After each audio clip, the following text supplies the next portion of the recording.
I invite you, let's start with a little embodiment practice and exercise. I invite you to tune in and ask yourself the following question. Am I listening to the voice of safety or the voice of evolution? And whatever comes intuitively from here is the answer.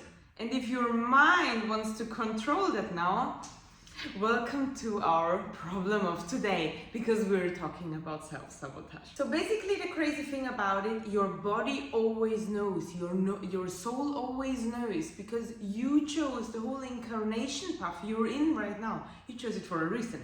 So whenever you have to make a decision, your body, your intuition already knows. It's like, it's a full body yes, it's a from down there. But intuition is calm, and intuition is like that inner knowing, that flame that tells you, yeah, that's the way. And then, because most of the time, this is not aligned with the secure path, with the comfort zone, because that is the communication of our soul. And our soul wants to evolve. Our soul craves for evolution, because the more we as human beings evolve towards consciousness, the easier it gets for our soul to actually communicate with this body and everything here, because the layers become thinner and lighter and more transparent. So the soul craves evolution and wants you to go for the full body yes, for what your intuition says, because this is literally the portal that your soul chooses to communicate with you. And then comes your mind. It's a constant battle, mind and intuition. In between is the heart, saying like, okay, I want peace. So this is like battlefield here, and the heart is in the middle of it. Okay, so basically the ratio, our mind, kicks in and says like, no, we don't do it. Bad idea, we might die. Because this is, and like I'm talking judgmental free now, this is what the mind truly believes. That's how the mind is programmed.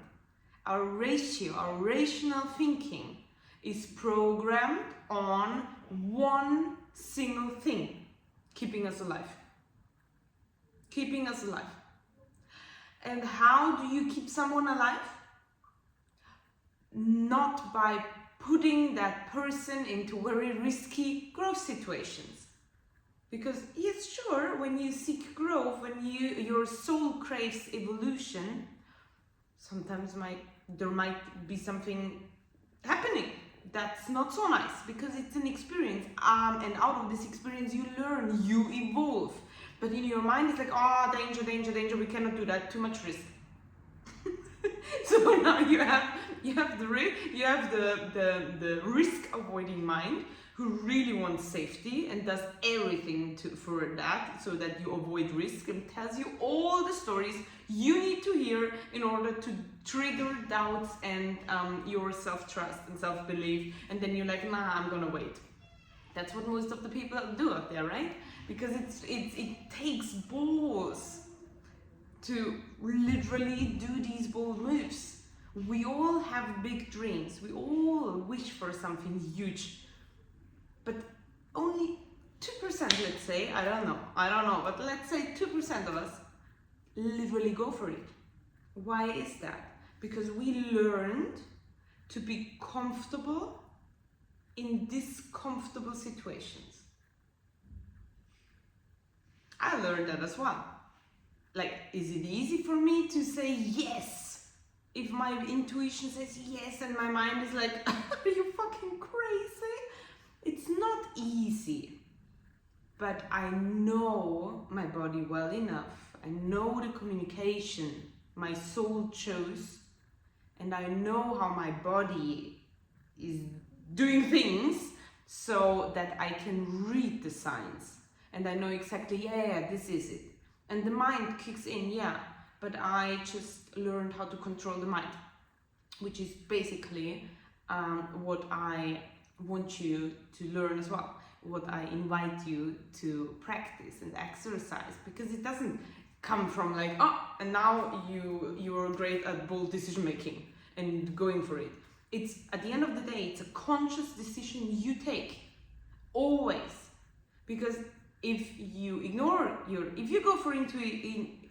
feel your intuition and you go for it and act accordingly, then you make a decision towards your soul. If you ignore it and let your mind win and stay on the couch, on the comfort zone, it's comfortable here, and stay on here, you let your mind win. You also made a decision, because doing nothing and waiting is also a decision against evolution, the decision against growth, the decision against the experience that might turn out to be the best one of your life. And I did that several times. I funded a business in the middle of a crisis, and everyone was like, are you okay? Are you going nuts? And I'm like, always been, no big thing for me. And it turned out to be great. Was it always easy? No, for sure not. But you know, the beautiful thing is, when I work with my clients, I can really tell them these stories and empower them, encourage them, because I know how the intuition, we get there, how intuition feels and how emotion feels, by the way. So there is a difference between intuition and emotion in decision making. And also when I moved on an island, I've never even been there, and I just moved on to Cyprus. I relocated to Cyprus because I felt it, because my soul was communicating so clearly and told me like, this is it. I did not literally, okay, that might be a bit shaming for myself now, but I did not even know where that is. I did not even know where Cyprus is. Literally, I come from Austria, and I'm like, yeah, okay, it's somewhere in Europe, like somewhere down there. Could not have told you. It's close to Greece, close to Tel Aviv. I had no clue. So basically my soul knew, and my mind was freaking out, telling me like, what the hell are you doing, girl? What are you doing? You're selling your apartment, you're selling your SUV, you sell everything for what? For sand? Yeah. Yeah, for sand and sun. Here we are, in the middle of sand and sun with a kimono. I loved it. And I knew it's gonna be great, because two things, and that is important in order to take aligned and inspired action towards your intuition, communication, calling, okay? Number one, trust in yourself. Trust in yourself. Because when you trust in it, then it's not just about the decision. I always knew, okay, no matter, and by the way, and trust into your soul path. So that's the two things. Trust in life, basically, and trust in yourself. Because I knew, okay, this is my path now. It's very clear, my soul wants to go there, we go there, trusting the process, trusting life. But also I trusted myself that I will create the most abundant and awesome experience ever out of this. No matter what happens, no matter what challenges occur, I will make the best out of it. And this level of confidence, fierce feminine queens out there, this level of confidence, and then you go for the bold moves. And then self-sabotage is not even a thing anymore. It's just when you're doubting yourself constantly, when you really, self-doubt kills your intuition.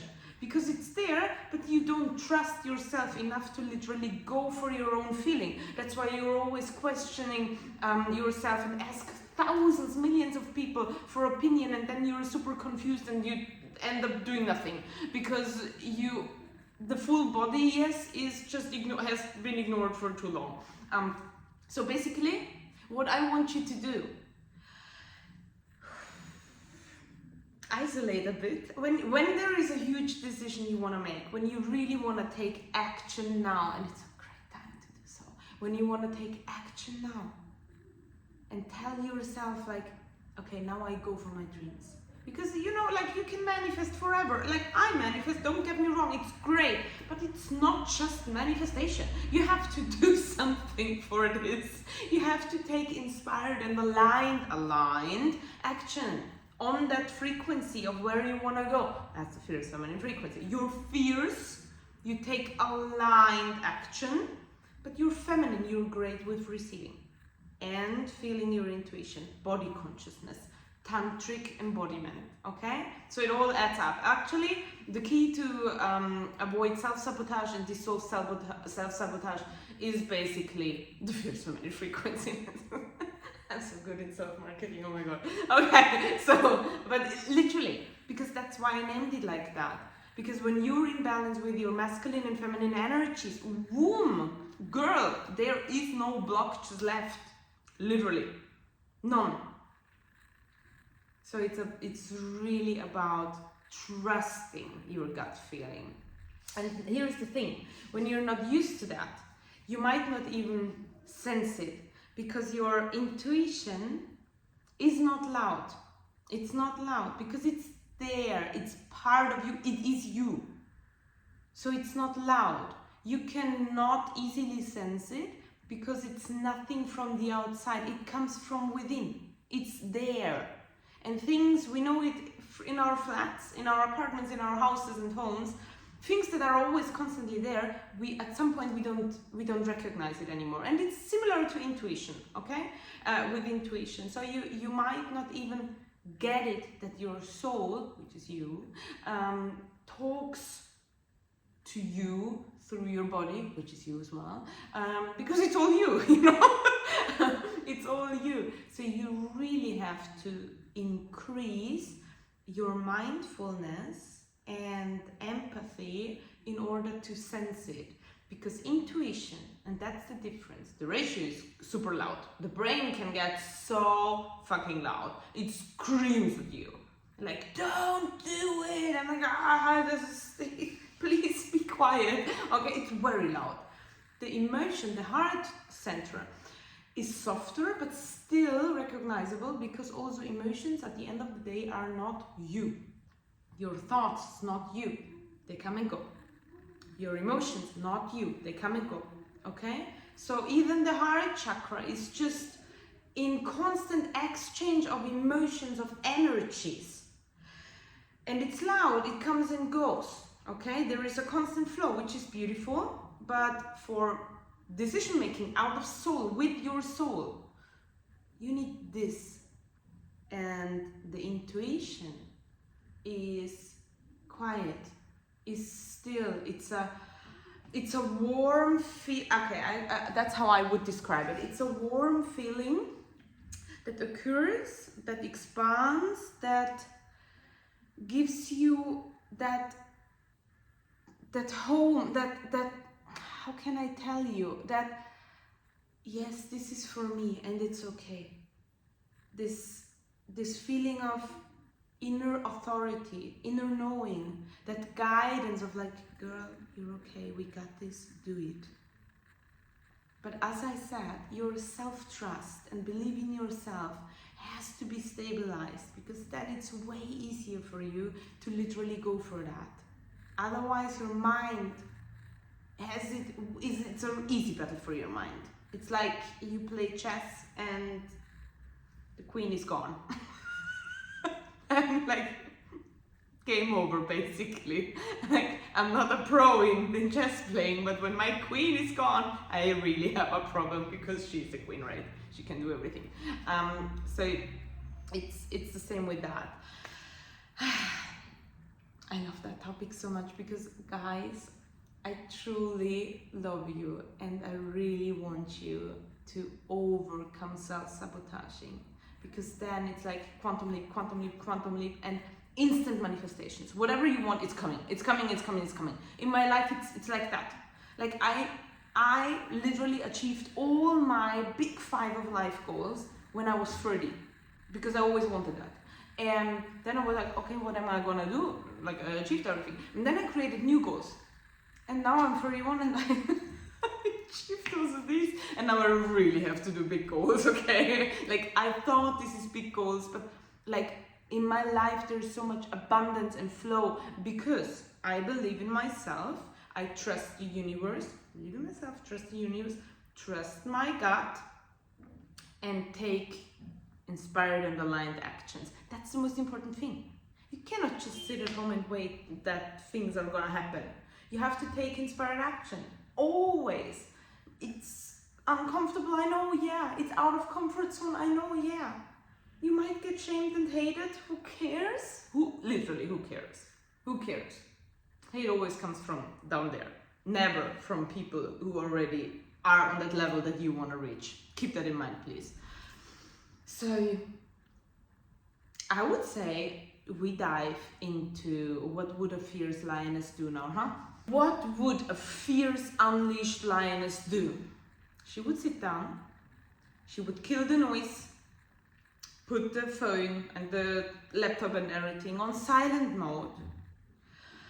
Take a deep breath. Sit down, literally, I can do it because the kimono under this is literally just a bikini coming from the beach.